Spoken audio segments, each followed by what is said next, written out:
government issue profile. Check on your messages, getting spied on by the CEI. Well, who's out there to ruin your life? Got no privacy, or got no peace of mind. You're riled up, type a censored word and delete it off the face of the map. God gave you an energy, but you waste it on this lie you see, and it's nothing but empty internet crap. Love follows every man who deletes their followers. So they trap you under pressure, but you're not brave enough, I betcha, to leave the whole thing and be yourself again.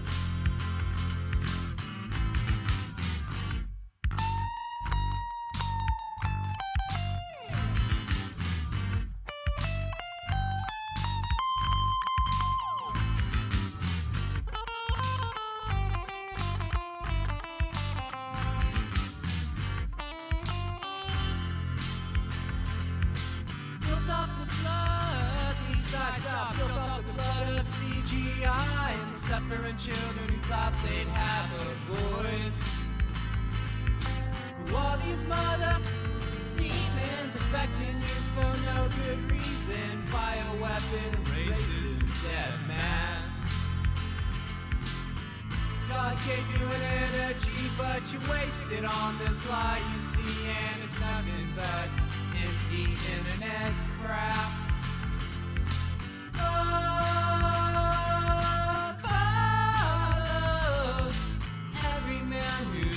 Their followers, and they trap you under pressure, but you're not brave enough, I betcha, to leave this whole thing and be yourself again.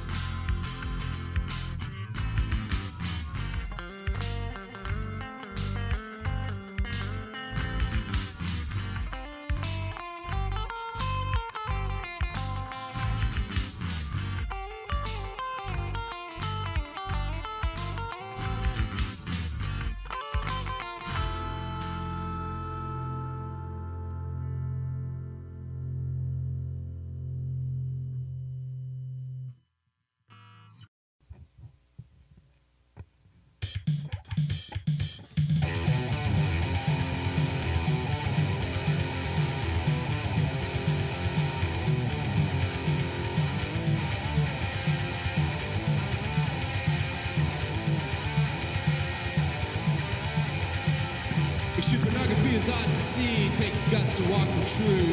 Being who you are affects us all. No one suffers in a corner like they'd like to tell themselves.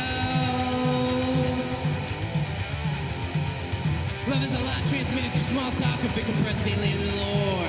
You only matter if you can tell a good story on what you could give them what they want. What is a computer nice mind on your friend? You never met one of them. Which one you gonna go up to and talk to in public? You're not gonna hold me back, not gonna murder you in the act. Rip them in away for another day. Can you feel today? Trouble you never learn.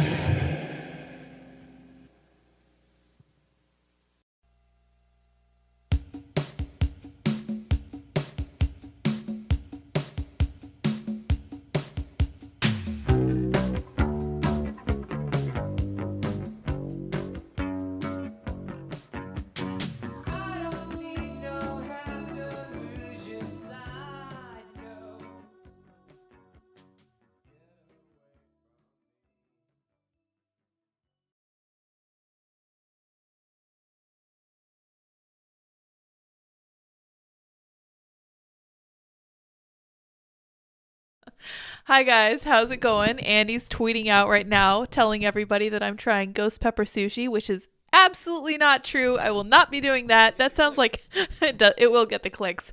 That sounds like pepper jack cheese on steroids, and I don't like pepper jack cheese because it strikes me as the wrong kind of spicy. You have to retweet that because I will retweet that. I will. I absolutely will retweet that. Andy's tweet handle is just his name. All right, awesome. So we're retweeting for once in my life. There we go. Yay, I did it. I'm so proud of myself. I do know how to tweet. Happy Friday, everybody. Andy's not going to be in here while we live stream. Unfortunately, he was just working. He's gotten really busy at work, so he's been working right up to the last minute. I hope you all are enjoying and getting ready for your weekend. I see a report here that Pop Culture Crisis is having a hostage crisis. And if I recall correctly, that means that they are doing something fancy with super chats, which is always a lot of fun. So I'm wishing them the best. I know they have a great show over there. First, hey Lid. Second, sweet intro. Yeah, so we are using music from our friend Night Mirror, which is always super cool. It reminds me of a lot of the punk that I used to listen to when I was a teenager, which I still very much like. I actually really still like Good Charlotte. I also like Weezer. Some of these things you just never outgrow, or at least I didn't. So I'm willing to confess that to you guys just because I like a diverse amount of music. I also really like classical music. I think that's a lot of fun too. But we did not come here to talk about music. We came here to talk about the news. Tonight we have really great news out of the Supreme Court. They blocked the Biden COVID vaccine mandate for businesses, which is great. The Daily Wire was going after them for that. The CDC has found a possible problem with Pfizer's updated vaccine for over 65s. The Supreme Court is investigating the leaking of the Roe v. Wade ruling. If you guys recall from June last year, they were trying to figure out who did that, and it looks like they have a narrow, short list of people who might have done that. Biden's press secretary is saying that they're not avoiding anything here. The New York Times is whitewashing the Bidens altogether. Democrats are peddling lies, surprising no one, and Meghan McCain is warning us about Gavin Newsom and a possible presidential run, which is terrifying to me. So the second part of my title, I think we might get to later on in the show because it's going to be a little bit nuanced how we look at it. I'm going to show you guys some pictures of the human pelvis. I remember when I was in anatomy and physiology and we were examining the skeleton, I was like, are these things really from the same species? Because male and female pelvises are so different. And this doctor, I think she is trying to convey the idea that you can actually just transplant a uterus from a live donor into the body of a male recipient, which is going to be kind of interesting to look at. But we'll kind of get into that toward the end. It's a little bit unsettling. I don't like the concept. Oh, thank you. Annie's giving me Sour Patch Kids. I hope this Friday finds you guys enjoying Sour Patch Kids too, for sure. Also, we do have to talk, unfortunately, I've been avoiding it as much as possible. Bye, babe. Love you. We have to talk about Prince Harry. And he's saying that his brother needs therapy. His brother, who seems perfectly happy, well-adjusted, and in a stable relationship with his wife and his 3 kids. And then we'll also talk about the psychiatrist who practiced for over 20 years, who faked her medical degree, as well as why therapy doesn't work for everyone. So it's going to be an interesting conversation tonight. We're probably going to be a little lighter than usual, so feel free to chat. Appreciate that. Let's see here. Happy Friday, people. Let's get after it. That's right. Talk about lo-fi. Yeah, I like the music we have. Weezer's best album was Pinkerton. I actually really enjoyed Weezer's collection of covers. I think it's called the Teal album. They had some fun doing some really neat classic rock covers. They did Africa by Toto, which everybody knows and loves, and they did a really good job. It's really hard when people cover music to kind of capture the spirit of what the original artist was going for, and I think that Weezer did it great. So if you guys have a chance, you should definitely check that out. Yes, the music before my videos now is Night Mirror, NITEMIRRO. I cannot spell like that. And when people try to spell words for me, I have to write it down. I'm really visual. Africa was good. That's very true. Is it Hole or Hull? Either way, that sucked. I'm not sure. Oh, Hole is one of the worst bands, period. I'm not familiar with Hole. Sounds like I'm not missing anything, though. All right, you guys, if you're just now joining us, because it is officially 6 p.m., we are going to talk about some very good news out of the Supreme Court, some juicy news out of the Biden household, which is going to be exciting for sure. Oh, I want to look up a Miranda Devine tweet. Let me pull her up, too, before we get started. She was talking about how Hunter Biden owned the house in question, which is really freaking interesting. And the fact that they're not disclosing who all was coming and going from that house in Delaware, absolutely unethical, huge red flag. Holy crap. All right, let's see if I can find that about Hunter Biden. I was looking earlier and I didn't see this tweet that somebody said she made about why is Twitter's hard to search. And I find that irritating. You have to use like a special tool from at Miranda Devine. If you guys don't follow her, she's awesome. She was instrumental in breaking the Hunter Biden laptop story. Oh, here we go. Okay, cool. Just pull up this tweet here and we will get rolling. I think you guys are going to love today's chat. I hope Pop Culture Crisis gets to adjourn at some point this evening. Looks like Pop Culture Crisis is done. I should really advertise on Pop Culture Crisis with Super Chats. Oh yeah, you sure should. That's actually a really good idea, Andy. All right, guys, let's go. Finally, some good news. I always appreciate good news, and I think that we need to bring it to our attention more because there's such a tendency to only focus on the negative. And I think that's really probably contributing to the plague of depression we're having in our world these days. All right, CNBC says the Supreme Court is blocking the Biden COVID vaccine mandate for businesses, allows healthcare worker rule. We're going to see if that's a good thing or a bad thing. I couldn't figure it out from this headline, so let's get into it. The Supreme Court on Thursday, that's today, blocked the Biden administration from enforcing its sweeping vaccine or test requirements for large private companies like the Daily Wire.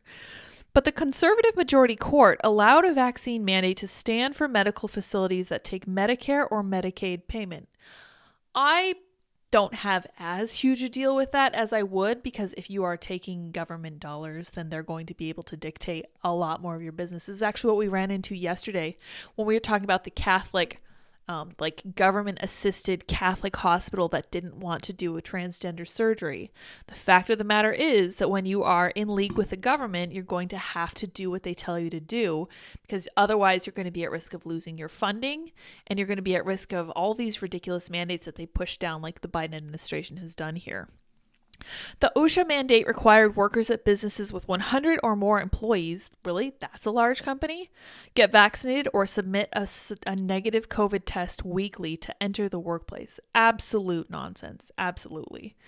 All right, so here we see the status of President Biden's vaccine rules. Private employers blocked, healthcare workers approved, federal contractors awaiting SCOTUS judgment, and federal employees in effect since November 22nd. Honestly, I have no problem with federal employees being required to get this vaccine. I think if you work with the government, then you're going to allow the government to dictate every single part of your life. That's just the way government works, and I think the more people realize that, the sooner the better. Supreme Court on Thursday blocked the Biden admin from enforcing its sweeping vaccine or test requirements for large private companies, but allowed a vaccine mandate to stand for medical facilities that take Medicaid or Medicare dollars. The rulings came 3 days after the Occupational Safety and Health Administration's emergency measure for businesses started to take effect. There is no reason for us to have any kind of emergency measure for COVID at this point in time. Absolutely ludicrous. And I know that Biden has just renewed it for the next 90 days, and I think it's absolutely poppycock. There's no reason for us to be doing this. It is counterproductive. The mandate required that workers at businesses with 100 or more employees get vaccinated or submit a negative COVID test weekly. We read that. Although Congress has indisputably given OSHA the power to regulate occupational dangers, it has not given that agency the power to regulate public health more broadly. Fully fair. Very good, very nuanced opinion, the court wrote in an unsigned opinion. Requiring the vaccination of 84 million Americans selected simply because they work for employers with more than 100 employees certainly falls in the latter category, the court wrote. Good. Liberal Justices Stephen Breyer, Sonia Sotomayor, and Elena Kagan dissented, of course they did, writing that the majority had usurped the power of Congress, the president, and OSHA without legal basis. In the face of a still raging pandemic, okay, let me stop you right there. If you say that this pandemic is still raging, I'm going to have to discount what you say after that, because I don't believe that's the case at all. Deaths are down, infections are down, infections are less severe, and we already now know that the vaccines can't stop or even really slow the spread. There is no need to mandate this vaccination. As disease and death continue to mount, okay, very dramatic, this court tells the agency that it cannot respond in the most effective way possible. Vaccinations are not the most effective way possible.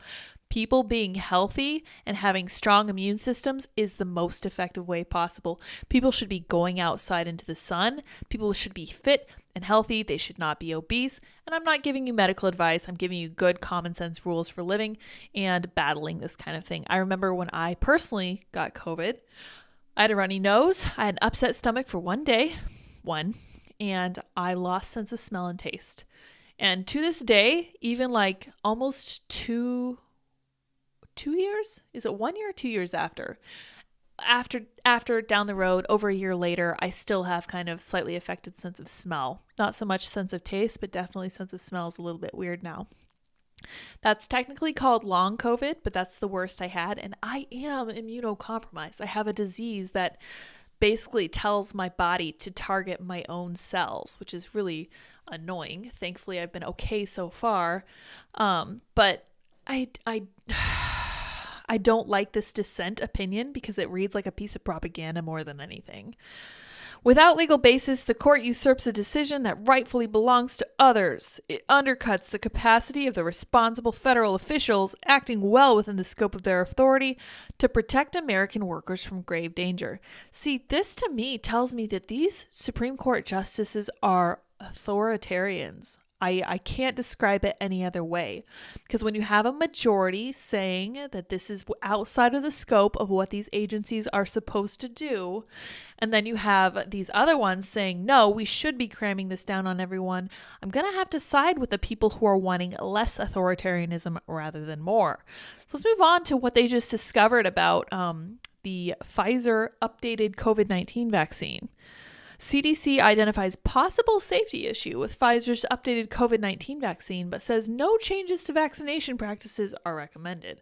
Of course they would say that. Why would they ever walk back anything that they initially said, even though they said that initially in the fog of war? And I understand sometimes you have to make hard calls when not much is known, but this inability to recount what they said before just doesn't make sense to me. So let's read what the issue is. I don't think it's cardiac. The U.S. Centers for Disease Control and Prevention on Friday said there's a possible safety issue with a bivalent. Every time they see bivalent, I think bivalves, like clams, mussels. I just can't help it. So I can't help thinking of like a shot that has, clams in it. COVID-19 vaccine made by Pfizer and BioNTech, but it's unlikely it represents a true risk. The agency said it continues to recommend people stay up to date with the COVID-19 vaccines.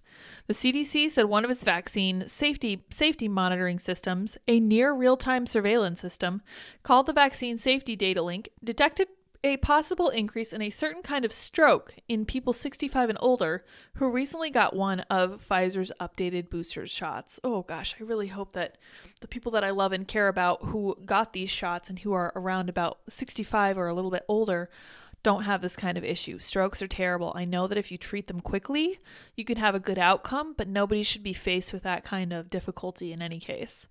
A rapid response analysis of that signal revealed that seniors who got a bivalent booster might be more likely to have these kinds of strokes within the first 3 weeks after their shots, compared with weeks 4 through 6. The same safety signal has not been detected with the bivalent Moderna booster, the CDC said. However, the CDC notes that it has looked for and failed to find the same increase in strokes in other large collections of medical records, including those maintained by Medicare, the U.S. Department of Veterans Affairs, as well as its Vaccine Adverse Event Reporting System known as VAERS. Neither Pfizer nor other countries that are using the vaccine have seen any increase in this kind of stroke, the agency said, and the signal was not detected in any other databases. The CDC said that it does not recommend any change to vaccination practices at this time, and the risks of COVID-19 for older adults continue to outweigh possible safety issues with the vaccine. Wow. Bold of them to say.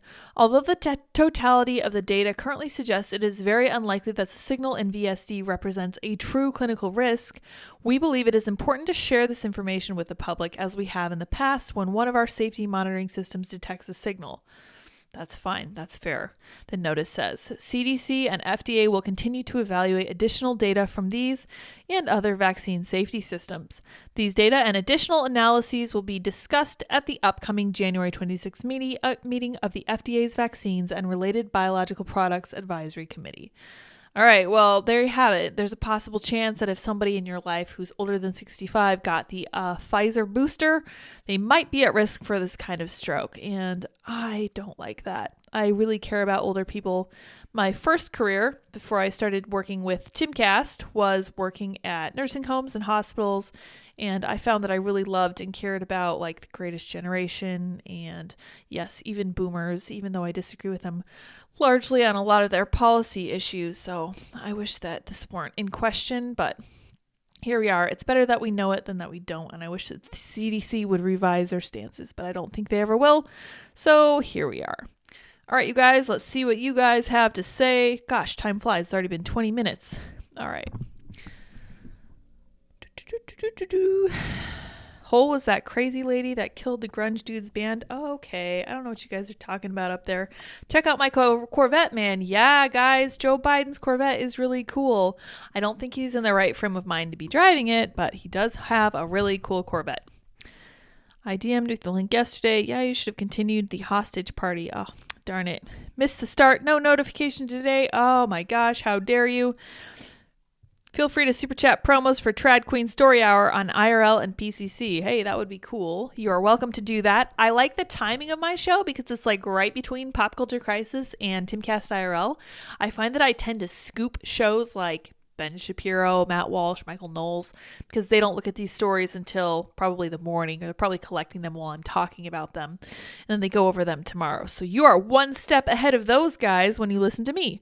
What's up, Liz? I will accept that name because it starts with an L. I used to wear a name tag at the hospital. People would look right at it and call me Linda or Liz, and I was finally like, you know what? It starts with an L. I'm going to roll with it. No big deal.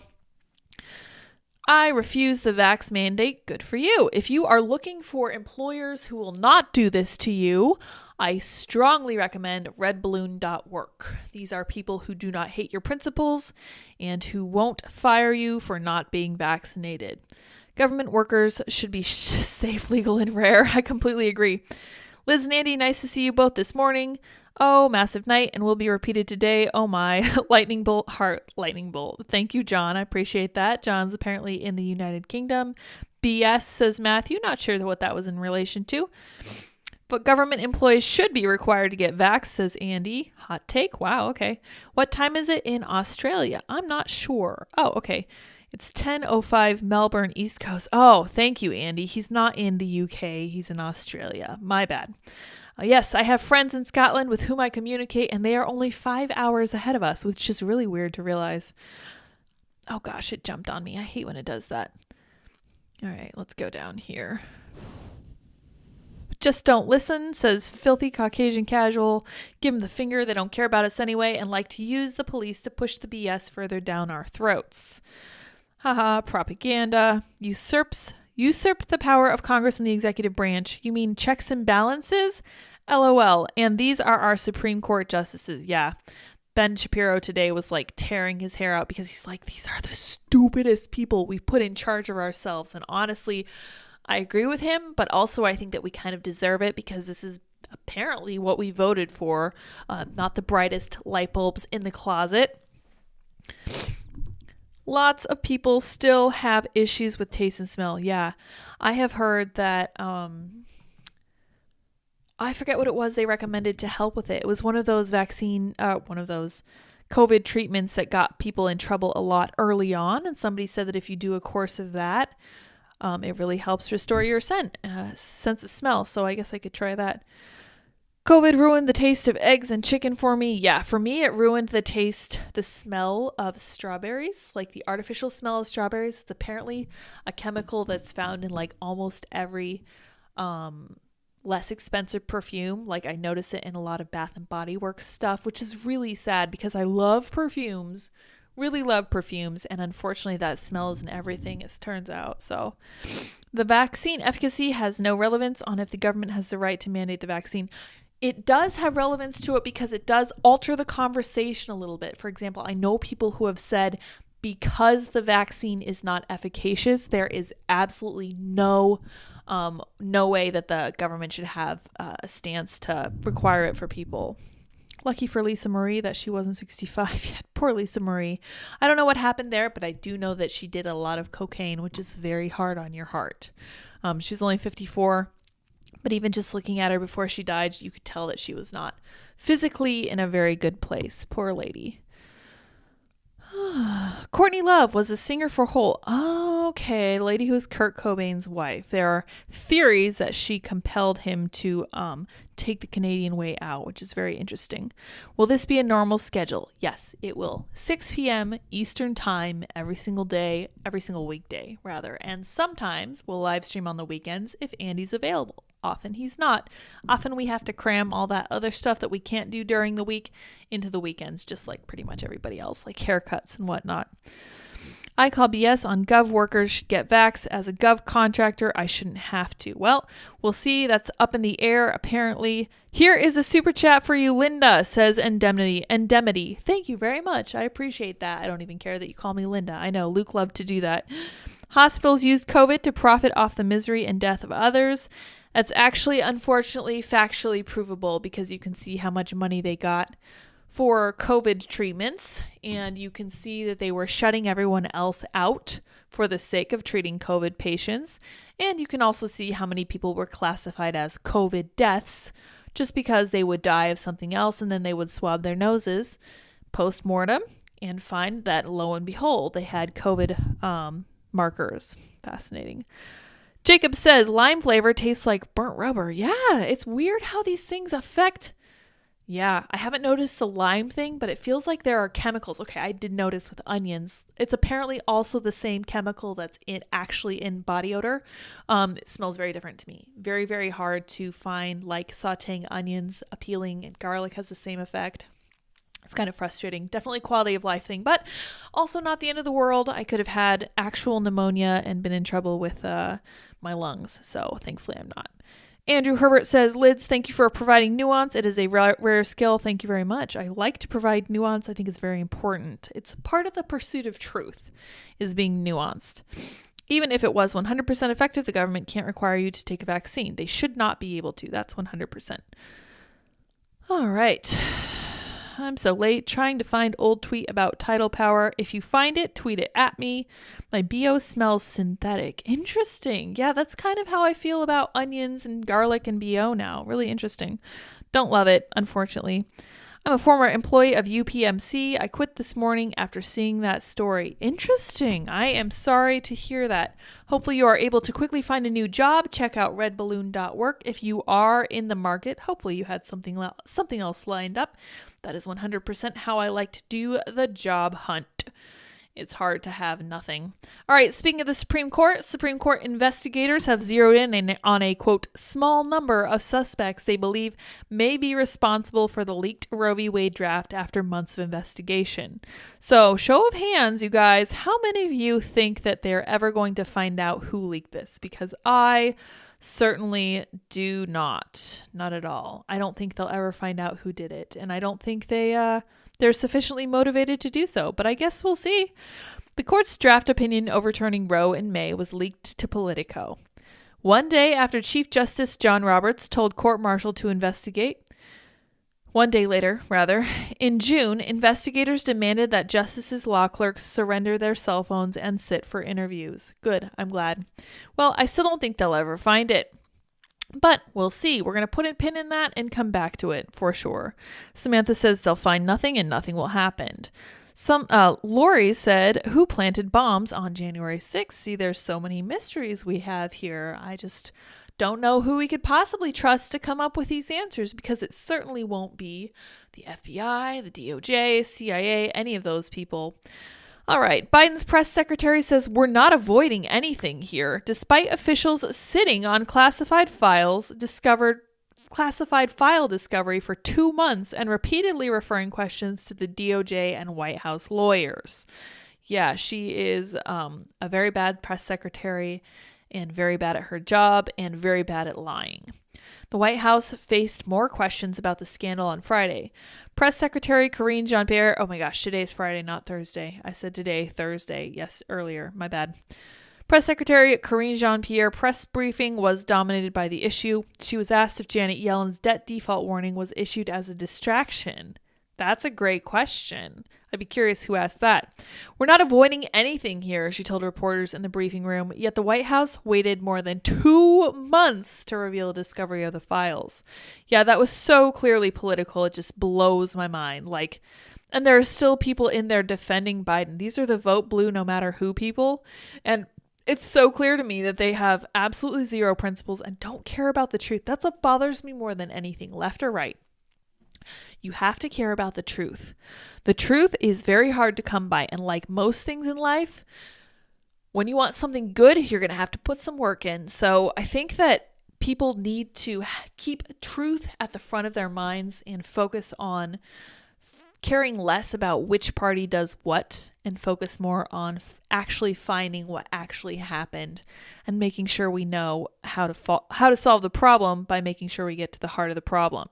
Oh my gosh, I can't listen to her speak. The White House has been fighting a rearguard action ever since it was reported on Monday that classified documents had been discovered in a private office used by Biden after his time as vice president ended.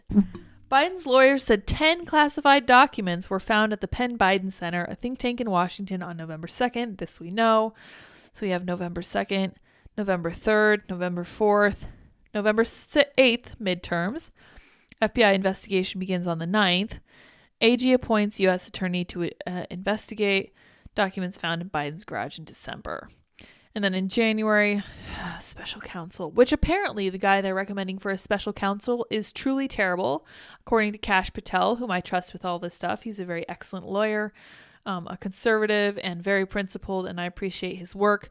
And he says that the guy that they appointed to check out the Biden, what's his name? Robert Hur, H-U-R, beautiful house. Truly a swamp creature behind the Russiagate stuff. So this will be really fun. It turns out that they're going to apply the law to whoever is guilty as long as the guilty party is not a Democrat. If both parties have partaken, if Republican did it and they went after that person, and then a Democrat did it, what they're going to do is apply the law to neither. So I'm guessing that not only will nothing happen to Biden, also nothing will happen to Trump, because then Merrick Garland would have the right extremely angry with him. Whereas if he only goes after Biden, the left will be extremely angry with him. And if he goes after both, everyone will be extremely angry with him. So he's going to go after neither. And he's probably just going to hedge his bets and see what happens. Absolute nonsense. Yeah, okay. Oh gosh. Okay. So this is really fun and exciting. I know you guys all love the mainstream media, and I do as well. So let's see what their latest shenanigans have been. I'm not going to read the summary points. We're just going to jump into the article.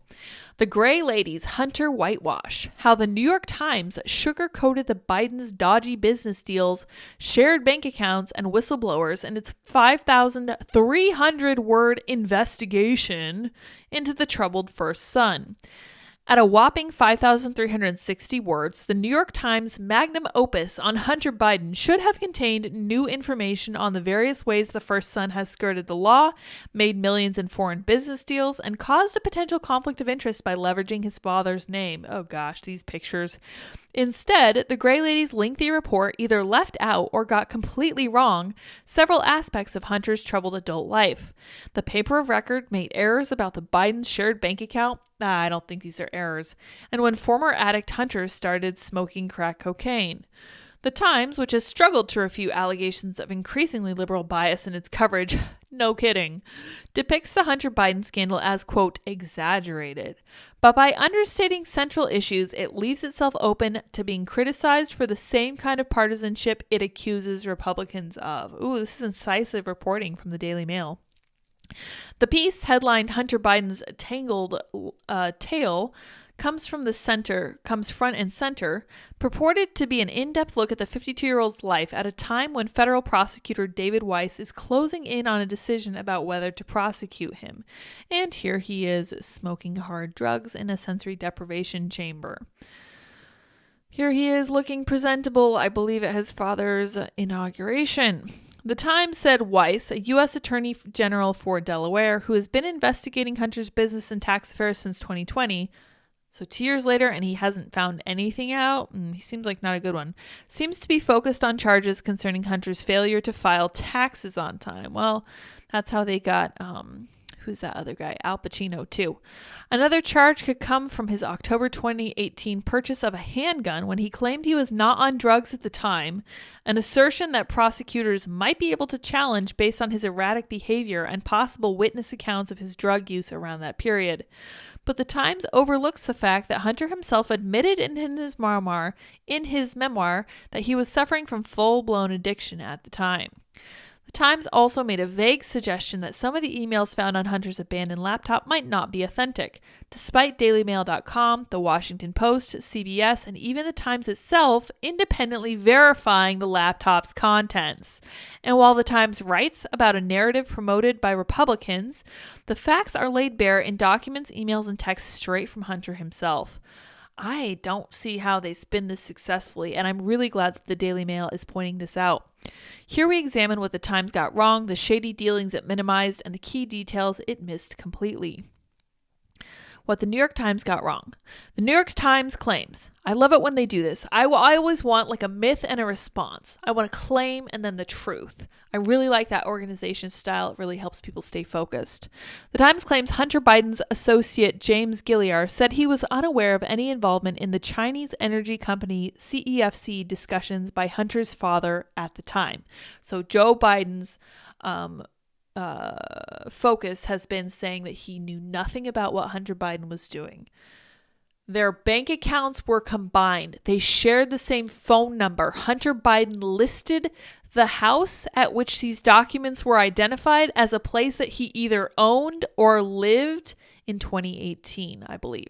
We'll look at this from Miranda Devine. Let's see this before we move on. Yeah, in 2018, Hunter Biden claimed he owned the house where Joe Biden kept classified documents alongside his Corvette in the garage. Oh, wow. Okay, so here's Margot Cleveland asking, so was that where Hunter parked the car in which he kept his gun that his sister-in-law turned lover stole before tossing in a dumpster? Maybe not the safest place in town. Yeah, no kidding. I'm inclined to agree. So let's read some more of this guy here. Yet among all the shocking messages involving Joe Biden, possibly the most important email of the 154,000 on Hunter's abandoned laptop, is the infamous 10% for the big guy email, written by Gilliar, suggesting that the president was secretly involved in and set to profit from an alleged Chinese influence operation. I think you guys are all familiar with 10% for the big guy. For me, that made it crystal clear that Hunter and Biden were using one another to profit off China, off Ukraine, off all kinds of influence peddling. Multiple associates of Joe Biden called him the big guy in emails found on the laptop. The Times doesn't mention that or offer further explanation about who the big guy could be. That is a very glaring omission. I am not at all surprised that the New York Times ditched this. The Times claims some of what Republicans can have cast as evidence that could implicate President Biden in questionable behavior by his son, assertions that father and son shared bank accounts, is contradicted or undercut by a fuller look at Hunter Biden's activities. That's a lie. That's a lie. But emails from Hunter's business manager, Eric Schwerin, to Hunter indicate that the father and son did share a bank account and paid each other's bills. To me, this is old news, but apparently the New York Times never was up to date on this. That's sad. I'm literally not even a journalist. Supposedly they are, but they are failing again and again. In one email, Hunter complained that he had been shut out of his own bank account and that his father had been using it. The Times claims the first anniversary of Bo's death sent him into a spiral of depression that led to an addiction to crack cocaine. Hunter did not want to give up his role at Burisma, which was not particularly demanding of his time, and continued to pay him handsomely about $600,000 a year, even after he started smoking crack. Actually, Hunter, by his own admission, started smoking crack around my senior year at Georgetown. That would put him about 21 years old, according to his memoir, when he bought it from Bicycles, a homeless addict friend. None of this surprises me. I feel like Hunter Biden's memoir is probably going to turn up in a court ruling at some point down the road. The Times claims one of the first ventures Mr. Devon Archer brought Hunter into turned out to be something of a bust, a deal with Shanghai-based BHR partners that never fulfilled its ambition of making big investments in the United States. But BHR did invest millions in major Chinese surveillance from Face++, and court documents show an exec for the Chinese side of BHR, Henry Zhao, wired $5 million to Burnham Asset Management, a firm linked to Hunter. Hunter Biden was clearly getting funding from China. Again, not surprising, and it doesn't surprise me that the New York Times doesn't care about the truth. Here we have the emails. 10 held by H for the big guy. 10 to Jim, that's his uncle. 20% to Hunter. Nice, interesting. Infamous big guy email from James Gillier. Why don't we talk to James Gillier? Where are all these people? Why don't we talk to the people behind this stuff? Your dad's Delaware tax refund check came today. I'm depositing it in his account and writing a check in the amount back to you since he owes it to you. Don't think I need to run it by him, but if you want to go ahead, if not, I will deposit tomorrow. In June 10th, 2010, email showing money flowing between Hunter and Joe's accounts. Fascinating, not surprising. So here we have a firearms transaction record. Not Hispanic or Latino. Yep, white. Yep, sure enough. United States of America. Hunter allegedly lied on a firearms report. A photo of the form shows that the first son allegedly answered no when asked if he was an unlawful user of or addicted to marijuana or any depressant, stimulant, narcotic drug, or any other controlled substances. I guess I don't understand if they're going to require people to sign these forms, why they're not also going to check them for those drugs. That would make sense to me. If you're going to have the form, why don't you just go all in and make sure that people are telling the truth? Really what they should have done with Hunter. What the New York Times left out. So those were things they got wrong. Here's what they left out. The publication mentions that Joe left a voicemail saying, "I hope you know what you're doing," when he discovered that Hunter had taken a seat on the board of Ukrainian energy firm Burisma. But it made no mention of another voicemail about when Joe had said, "I think you're clear," after reading a Times piece about Hunter's dealings with CEFC.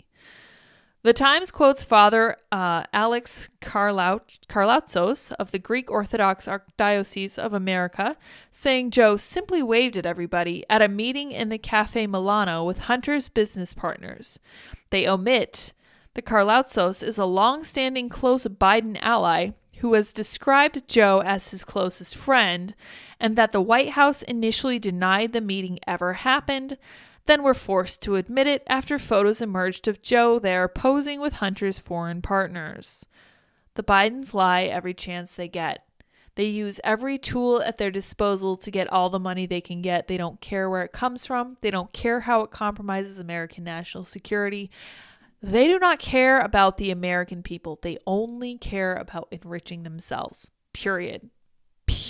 And I know that politics breeds this kind of person, but it's despicable to see in real time. I just want you guys to know exactly what we're working with here. The New York Times doesn't mention incriminating texts between Hunter's business partner, Tony Bobulinski, who has spoken, and Gillier. In 2017, Bobulinski texted Gillier, "Don't mention Joe being involved. It's only when you are face to face. I know you know, but they're paranoid," while discussing Hunter and the CEFC.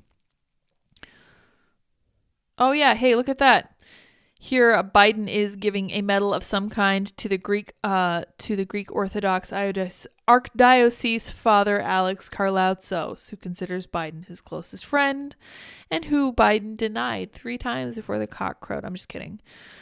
Hunter emailed Alex Karlatzos' son, Michael, to inform him of his plans for dinner at Cafe Milano. They have lied about everything. And the New York Times not mentioning incriminating texts from Tony Bobulinski. When mentioning Schwerin's many meetings with Joe, they omit that Schwerin was himself a partner with Hunter in several of his foreign ventures, was appointed to a White House board by the Obama administration, and specifically emailed Hunter in 2010 saying, "Your dad just called me.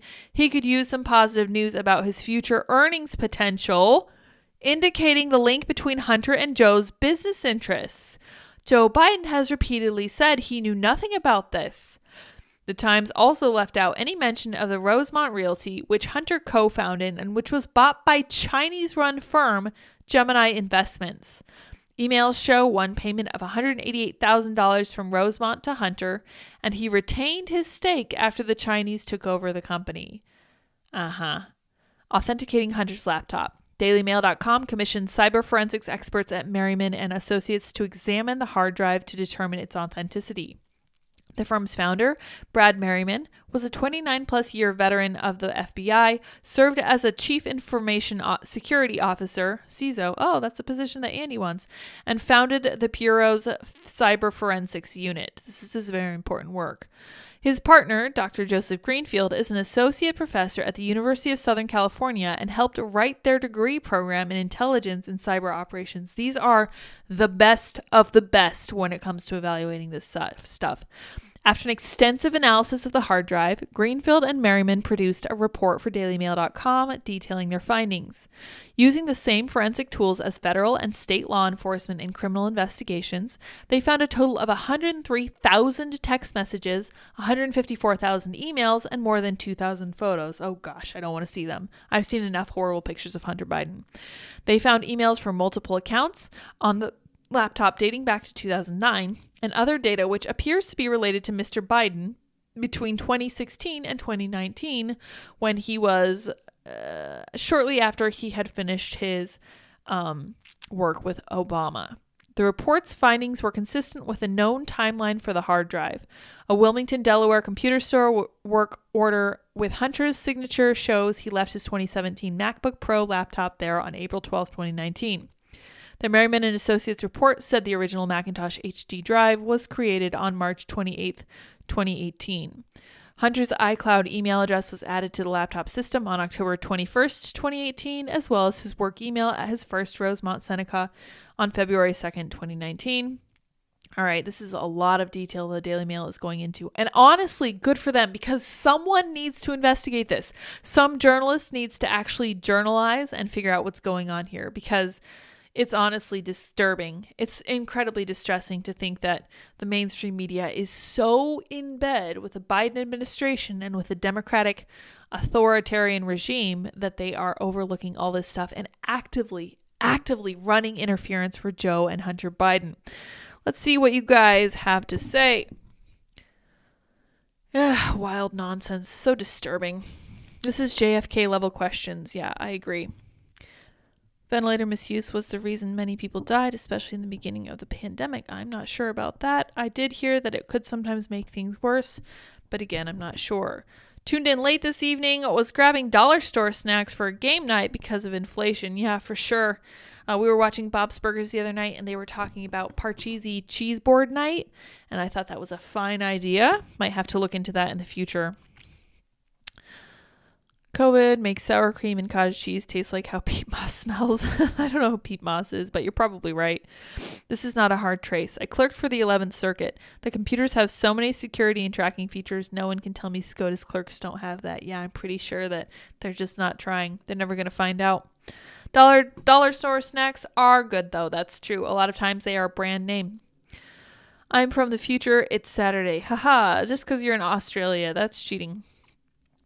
Hunter had the house. Yes, that's what we looked at with Miranda Devine. I only trust Kent Brockman's reporting. Honestly, same. They hate Trump more than anything. Yeah, it's affected their brains. It really has. Kent Brockman 2024. Yes. I don't know. Ever since he was so willing to welcome our new alien overlords, I've been a little suspicious of him. Yeah, possibly so. If Amazon and Walmart ever team up, then WEF and the New World Order will be very proud. I doubt that's likely to happen. We'll see. I watched Sydney Watson. Part of my family tree is from royalty. I'm a child of the world, but I love you, brother.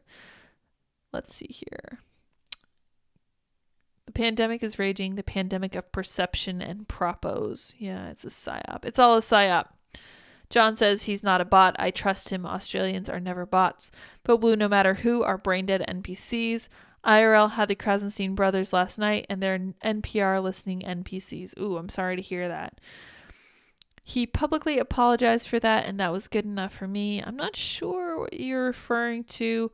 Hug the like button, all of you cats. Appreciate that. Headbutt the smash button, like Dip would do. 100%. You guys are doing it wrong, Andy and Kian. Yeah, evergreen. I'm just kidding. TBH, the government shouldn't be able to take your rights away because of drug use. Could you imagine the backlash if they took away free speech or the right to vote over you having ever smoked weed? Yeah, actually in Maryland, when I was applying for a certain license, they asked you if you ever did marijuana. And at the time, I could solidly say no. And they could have easily tested me and discovered that that was the case. I don't think that's fair. I don't think it should affect your Second Amendment rights, for one thing, and certainly not your First Amendment rights. I'm just saying, if you're going to make people sign this form anyway, why not make sure that they're telling you the truth? Because I personally, call me anti-libertarian if you desire, but I personally don't love the idea of a cocaine-fueled addict running around waving a handgun. I don't think that's cool. IRL was so bad last night. The chat roasted those two. Sometimes they have episodes like that. It's all good. Love the top lids. I have the skirt. Good taste, babe. Glad to see you're doing your own thing. Thank you. I appreciate that. I really like this. I actually got it for Andy, and then we discovered that it was a lady shirt. So I was like, oh, okay, well, good. Then I have a yellow and black plaid shirt. That's awesome. I have heard that only lesbians wear plaid. I totally disagree. Flannel is fantastic, and anybody saying otherwise is a conspiracy theorist. I'm not sure I want to talk about Democrats peddling debunked theories because we know that they all do that all the time, but I'm going to talk about something even scarier. I don't know if you guys are ready for this. America, would you vote for a man who has trashed California? Wokery, poverty, blackouts, and sky-high taxes. Gavin's West Coast dream would be a national nightmare. It's time to take the horror of President Newsom deadly serious. 2024 may be the most consequential presidential election in a lifetime. America better be ready. I'm not talking about Biden versus Trump, the sequel. 2 octogenarians taking a second lap around the Oval Office wouldn't change the status quo. I'm talking about Gavin Newsom versus Ron DeSantis, the ultimate showdown of progressive wokeism versus common sense conservatism. It's long past time to settle this. Over the past 4 years, California and Florida have presented 2 distinct visions for America. One is failing. The other is thriving. The Golden State has embraced experimental, boundary-pushing, heavy-handed leftism, and the Sunshine State has returned to time-tested principles of the right.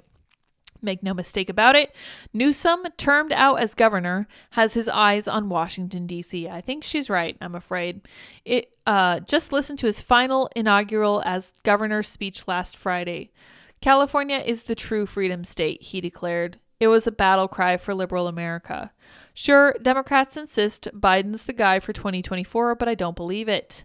There are a dozen factors that could derail his run, like a dismal approval rating, Hunter Biden, his age, or maybe a special counsel investigation, to name a few. And I'm not the only one to doubt the inevitability of Biden 2024.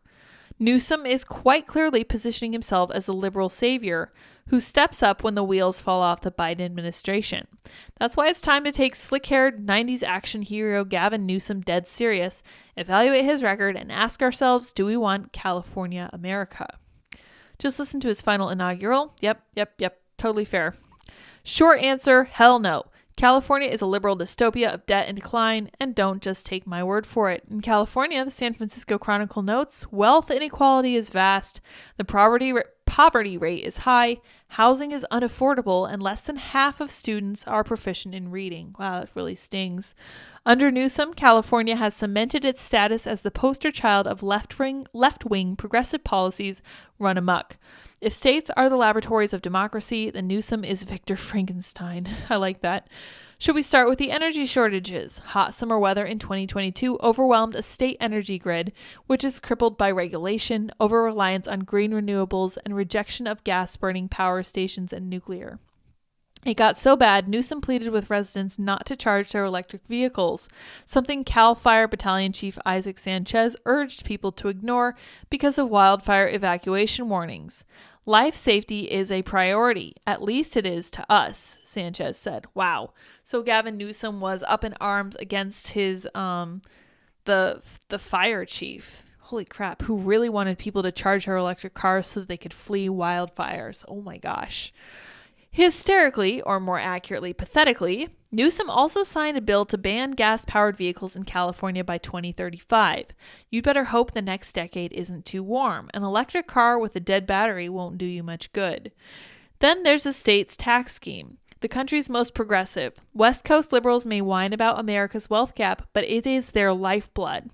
When the bottom fell out of the stock market in 2022, so did net worth of the Golden State Silicon Valley sugar daddies, and then bye-bye tax revenues. The state swung from an estimated $100 billion surplus to a $22 billion deficit in 2023. Now, not exactly a stellar record of fiscal stewardship. And as U.S. national debt continues its march past $31.3 trillion, Newsom's hardly the captain you want steering the ship. Yeah, no kidding. California's homelessness crisis continues to spiral out of control. Newsom identified it as a major public problem and dedicated billions to tackling it, only for the plan to fail.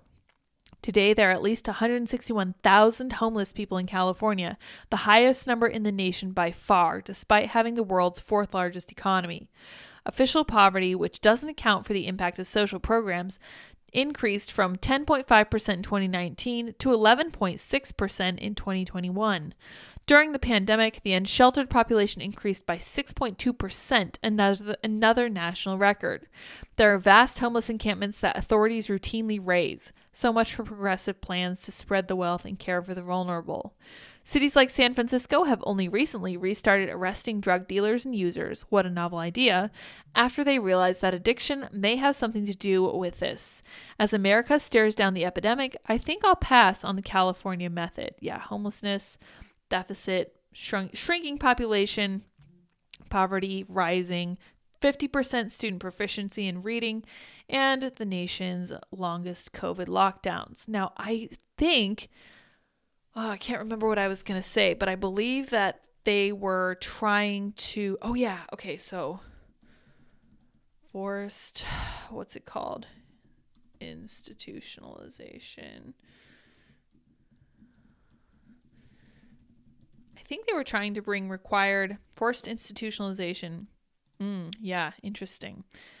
Newsom's new strategy would force some homeless mentally ill Californians into treatment. So they are going to bring back asylum nonsense. They really think this is going to solve their problem. I personally don't, and I'm confident that California will not do it correctly. But I just wanted to bring that little ray of sunshine into you guys' lives for this Friday and say that we have to worry about Gavin Newsom going into 2024. So that's really exciting. My point is Newsom's excuse is bogus. Soundstream. What is Soundstream? Andrew, what's Soundstream? Top live chat. I thought I fixed that. Let's see here. Yeah, no, we're on most recent chats. Charging electric vehicles is only 4 to 5% of the grid load. Interesting. Newsom doesn't care if those people die in a fire so long as he can virtue signal with green policies. I'm inclined to agree. Prediction, Gavin Newsom will be the next president of the United States. Yeah, possibly so. We'll see what you say. I just put my clothes in the dryer because I'm lazy. You're in Australia. What excuse do you have? And it's warm there right now. You should 100% hang those out on the line. No excuses. Slick-haired, yeah, for sure. Yeah, it's funny seeing all the kids sporting mullets. Oh gosh, don't say that. I think mullets are in because of sebum. I don't know who that is. I'm glad that I don't know. Alpaca is goat. Alpaca is not goat. Alpaca is a totally separate species. So sheep fur is goat. You mean greatest of all time, or do you mean actually goat? Interesting. Really good questions. I'm sorry I missed this part of the chat for sure. Matt Walsh wears plaid. That's entirely correct. Flannel is already goat. Yeah. A wallet chain and mullet will seal the deal. Yeah, never. Those brothers were peak NPC. I couldn't last longer than 30 minutes. Oh, I'm sorry to hear that. What is the point of top chat? I'm not sure. It's so that you can see the most popular comments, I guess. I use water in my hair. He uses fake chemicals in his hair. Yeah, so much for preserving the environment, Gavin. Come on, man. All right, you guys, I promised we would talk about Prince Harry, and I am as good as my word, unfortunately. Prince Harry wishes William would be able to feel the same benefits of therapy that he's enjoyed, but claims his brother thinks it's made him delusional. It has. That's my Tucker Carlson impression. Prince Harry hopes his brother will one day feel the same benefits of therapy. The Duke of Sussex says William was the first person who encouraged therapy. He claims William since expressed concerns treatment made him delusional. 100%. Yes, entirely correct. Harry's spoken openly in his memoir about, and the subsequent media rounds, that he used ayahuasca, a psychedelic, with a professional during his treatment. He says it was this experience that prompted the acceptance and realization that she, Princess Diana, has gone, but that she wants me to be happy, and now she's very much present in my life. He has serious mommy issues, and in that regard, I do feel bad for him. His mom died when he was very young. He walked behind her casket in front of millions of people. I do feel bad. I feel like there's a huge hole in his heart and a gap in his life where his mother should have been, and he's filled it with his wife, who is incredibly controlling, manipulative, a liar, and overall a very, very, very, very bad person. And he's absolutely smitten with her. Obviously, he married her. He now has children with her. And I can see that she is not having a good effect on him. He was only 12, when Diana tragically died in a car accident. The Duke praised EMDR, which stands for eye movement desensitization and reprocessing, for helping him deal with his past. I have no idea what that is. It's based on the principle that the mind can heal from trauma by using external stimuli to help the brain process traumatic experiences and facilitate healing. Elsewhere in the book, the 38-year-old also confessed to taking cannabis and magic mushrooms and ended up hallucinating that a bin was talking to him. What a stellar example of how great therapy is for you. In a sit-down interview with 60 Minutes, Harry clarified he would never recommend people do this recreationally. But doing it with the right people, if you're suffering from a huge amount of loss, grief, or trauma, then these things have a way of working as a medicine, he said. Oh boy, he should not be counseling this for people. He is not a medical professional. For me, they cleared the windscreen, the windshield, the misery of loss. They cleared away this idea that I had in my head that I needed to cry to prove to my mother that I missed her, when in fact all she wanted was for me to be happy. That's very sad. I do feel bad for him, honestly. And he said that the word spare was thrown around in regard to him because he wasn't technically the crown prince. So the understanding was that he was probably less important than his brother, given that with the understanding that his brother survived and was fine, which is sad. That's kind of hard. That's a hard position to live in. And I know that's difficult, but I don't think that he's on the right track here. And I don't think encouraging therapy is the right idea, especially when stuff like this happens. Psychiatrist who practiced for over 20 years accused of faking her medical degree. A bogus psychiatrist spent 2 decades working for the UK's National Health Service, earning more than $1 million after forging her qualifications, a court heard. Zolia Alemi, described as the most accomplished forger and fraudster, is alleged to have fooled the General Medical Council into granting her registration as a doctor and then working for various health trusts across the UK. Manchester Crown Court heard how Iranian-born Alemi, believed to be 60, we don't even know that, we don't even know how old she is, claims to have obtained her doctor's qualification from the University of Auckland in 1992. However, it is alleged she never actually passed the 6-year Bachelor of Medicine, Bachelor of Surgery course and failed her exams before coming to the UK 3 years later. Christopher Stables, prosecutor, said in a nutshell, the prosecution case against his defendant is that for a period of approximately 20 years, she held herself out and practiced as a doctor of medicine, when in truth she'd never passed or achieved the relevant university qualifications and was not a properly qualified doctor at all. That identifies the issue which is at the heart of this case, as you'll hear. That is crazy. I cannot believe that. But there is such a big issue in psychiatry that this is even possible. I have such a hard time taking psychiatry seriously when this kind of thing happens. Now, Kate Middleton had a similar take because I personally don't believe therapy is the way. Kate's truth bomb about therapy not working for everyone and why I know she's right. After withstanding 3 weeks of Harry napalming the royal family with his truth bombs, the Princess of Wales, whether unwittingly or not, dropped a little bomb of her own this week. On a visit with Prince William to the Open Door mental health charity in Liverpool, their first public engagement since the publication of Spare, that is Prince Harry's book, she said simply, "Talking therapies don't work for some people. They're not for everybody." Of course they're not. Of course they're not. And I would argue that they're probably not the best course of treatment for males who don't use language to process in the same way that females do. I think that the talk therapy push is very much a feminization of society, and the concept that men just need to talk about their feelings and come to terms with them is such a feminine view of the world. I have such a hard time with that. The comment raised eyebrows in the light of Harry's apparent obsession with therapy, not least because of his revelation that after William apparently broke his brother's necklace and knocked him to the floor in a fight about Meghan, Harry immediately called his therapist to talk about it. Yeah, I don't think therapy is the right way to go. I think therapists take the place of friends for people who rely on them, and I don't think that's a healthy position to be in. Whether Kate dropped her bomb unwittingly or not, she's absolutely right. While talking therapies certainly work for some, they don't always solve the problem, and I shouldn't know. During low points in my life, I've tried several of them. Some worked, most didn't. Talking didn't heal my marriage nor bring my dead brother back.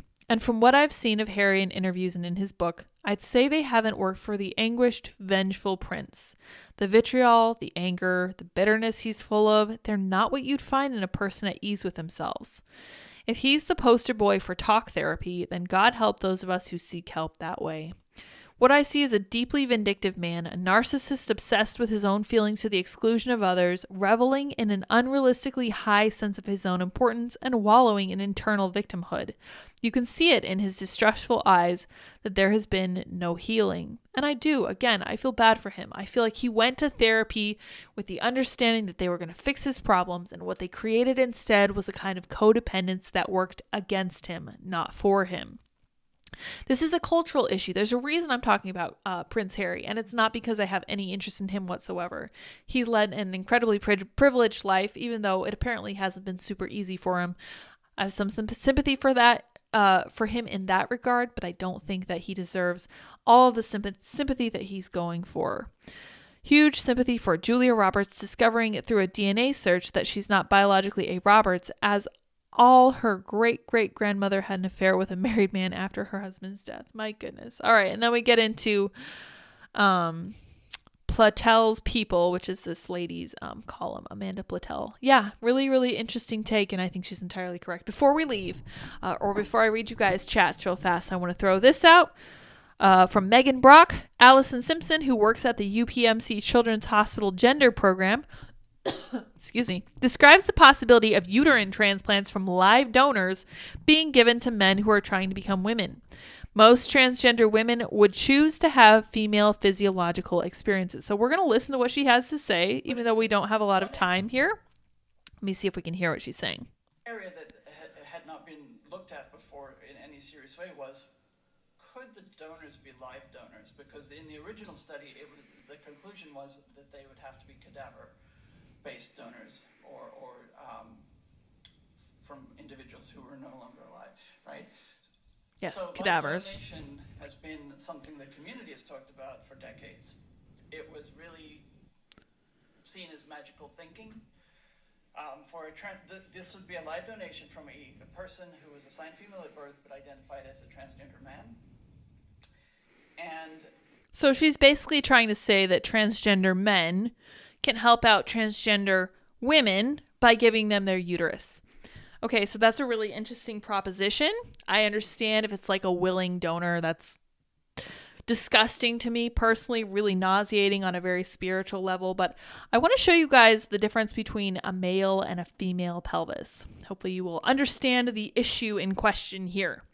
In this anatomy lesson, I'm going to highlight the major differences between the male pelvis and the female pelvis. There was a question about this in anatomy, and I remember being like, it's very clear that this is a female pelvis and that this is a male pelvis. There's no question in my mind. And of course I got that question right. If you were to walk into a crime scene containing skeletal remains, one of the quickest ways to determine the sex of the body would be to examine the pelvis. Let's take a look at an illustration of a male pelvis, left, and female pelvis, right, to understand some of these key differences. So just looking at these pelvises, do you see why men are better at running? Do you see why they have a higher center of gravity? And do you understand why a female pelvis would be wider and shorter? It's really, really kind of interesting. And I remember really enjoying this part of anatomy because men don't need a gigantic hole here in the middle. Men have a higher iliac crest, which makes them faster. It raises their center of gravity. It gives them leaner hips. And then they have this very narrow arch here, the pubic arch at 60 to 70 degrees. Okay, so those are some of the biggest differences. Now, with the female pelvis, you see here this huge, I have no idea what this could possibly be for, but there's a huge gap between the sides of the pelvis. And then they have a very much wider pubic arch, 80 to 90 degrees, and a very wide, shallow pelvic cavity. This is so that these individuals can give birth to children. We've actually reached the sweet spot of brain development so that we can still squeeze children out of this pelvis. And sometimes it's even still so difficult that women require C-sections or die in childbirth. And I think the idea of transplanting a uterus into a male body is, first of all, deeply disturbing and gross. But aside from that, we're going to say goodbye to our feelings for a moment, because I don't understand the point. You're never going to bring a child into existence. Honestly, I don't know what exactly this woman does for a living, because I don't think that a doctor, a licensed medical professional, would ever tell you that you could transplant something like this to a person of a different gender and expect not like death by septicemia from infection, like insane immune rejection of this organ, because it's not like a liver transplant where it's actually something that your body really needs to survive. And you can just take, immunosuppressants for the rest of your life to get by with it. No, this is actually something completely foreign. And I do mean completely. There's nowhere to attach it in the male pelvis. And I'm not a surgeon, obviously, but I would really like to talk to somebody who's familiar with this, because I'm so curious what exactly you would do. I wonder if you could just pretend that you had implanted this uterus in a trans woman. This is really kind of blowing my mind, because I don't understand what possible benefit could come from this. In fact, all I see in people's futures is toxic shock and death by septic shock. And it's just gross to me. I find that disgusting. And it says she's just a community navigator, which hopefully that's all she is, because that's just revolting. Allison goes on to share a personal story saying, one of the biggest considerations I had at the age of 20 was the potential for pregnancy. Let's see what she has to say here. I actually transitioned as a transgender youth 30 years ago. So she is transgender. The word transgender very much. And I kept a diary, and about 5 years ago I looked back on that diary, and I was actually surprised to see that one of the biggest considerations I had at the age of 20 was the potential for pregnancy. I'm assuming that Allison transitioned from male to female. And the fact that Allison was concerned, now that I know this person is not biologically female, I no longer feel comfortable using those pronouns. So I have to say that if Allison was saying that one of their biggest considerations was pregnancy, this person is not mentally well and should not be in a position where they're talking about any of this stuff. But let's go on. And I wrote in that diary, well, I'll give the medical community 20 years. I'm sure they'll figure it out by then. 30 years later, one of the main reasons I do the work I do is a desire to push us in that direction. And the data now supports that this is something that members of my community desperately want if it were offered to them. So they want it. Okay, cool. Is it possible? Is it ethical? No, and probably not. And I am grossed out. Let's read this a little bit. According to their website, UPMC provides fertility-ending hormonal treatments for children. Not shocking at all. A lot of these children's hospitals, like Boston Children's, if you guys recall, absolutely disturbing what they're pushing children to do. Locations for adolescent and young adult medicine. The Gender and Sexual Development Program at UPMC Children's Hospital of Pittsburgh offers services at various locations throughout the region. CAYAH offers gender-affirming care, which we know is code for functionally sterilizing these kids and brainwashing them into believing they are something they are not. A welcome environment for LGBTQIA2+ youth and young adults. Primary care services, hormone therapy, that is cross-sex hormones which will sterilize you. Mental health support, which is basically the same as code word for gender-affirming care. It's not what they say it is. Social work services, gynecological care, STD testing, and nutrition services. I am disturbed by this, and I am happy to share with you how vastly different the male pelvis is from the female pelvis. But the differences do not end at the pelvis. We all know this. It ends in the hormones, or it ends in the chromosomes. And the gender, the biological sex of each individual is present in every single cell in their body. And I wish that we could get to the point where people understood and accepted the truth. I'm not going to hold my breath that that's going to be anytime soon, because there's a hell of a lot of money to be made telling lies, but one can dream and keep pushing for the truth to be realized at some point down the road, and to keep speaking the truth ourselves. Anyway, just wanted to leave you all on that very depressing note. I think the trans movement has gone vampiric. They need blood. More people are more weird. Legos rock. Oh, good point. This really serious mental illness. Yeah, I don't know, man. Bungee cords and duct tape fixes everything. Yeah, that should fix it. Maybe transgender is the new goth. Oh, yeah. Well, it's certainly a trend. One of the things that, let me see if I can find this study, because United Kingdom Gender Transition Center shuts down. Tavistock, I think it was. Yeah, okay. UK's National Health Service will close the world's largest pediatric gender clinic, the Gender Identity Development Service in London, often known as the Tavistock, after the new National Health Service Trust, which houses it. An independent review condemned the clinic as not a safe or viable long-term option because its interventions are based on poor evidence and its model of care leaves young people at considerable risk of poor mental health. I am really optimistic that this kind of clear-headed thinking in the UK will at some point make it over to the US. Really, really, really hoping that people start to notice that something is wrong here. The clinic must close by spring 2023. Oh, can't be soon enough. It will be replaced by a new regional hospital-based service. Regional centers would typically be children's hospitals that also provide related services for mental health and autism, and have expertise in safeguarding, supporting, looked after children and children who have experienced trauma.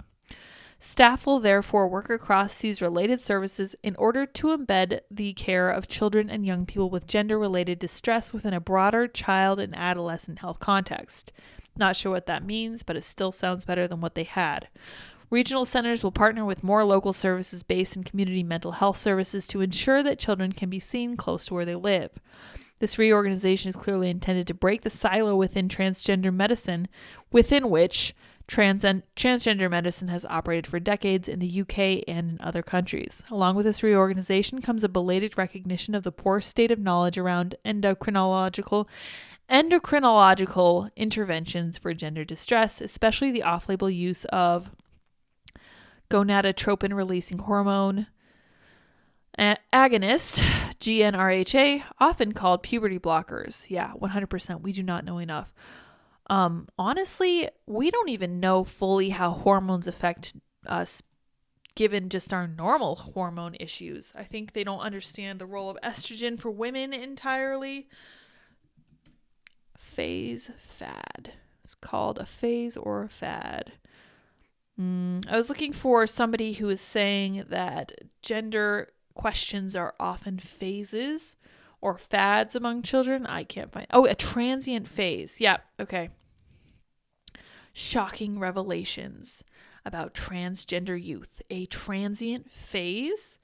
As President Joe Biden and the U.S. government go all in touting transgender treatment for minors, the UK is reportedly retreating from such measures with new guidance revealing a stunning evolution. see if we can find a phase, and then I'll wrap it up here. The outlet encouraged doctors in its draft guidance to recognize such ideology could simply be a transient phase, and young prepubescent children should be treated based on evidence that, in most cases, gender incongruence does not persist into adolescence. Indeed, it does not. A lot of these people are gay and should be treated with respect as such, but certainly not transgender and not deserving of sterilization. And I know I've gone late here, but it's really interesting. Andy says, like this video, subscribe, friend me on Venmo at Andy Leiterman. I'm pretty sure a man's brain isn't wired to know how to operate a uterus. Absolutely not. Well, my main concern is the risk of infection and all sorts of complications that can result even before you get to the step of a body knowing what to do with an organ that it would be like installing a flashlight on your hand.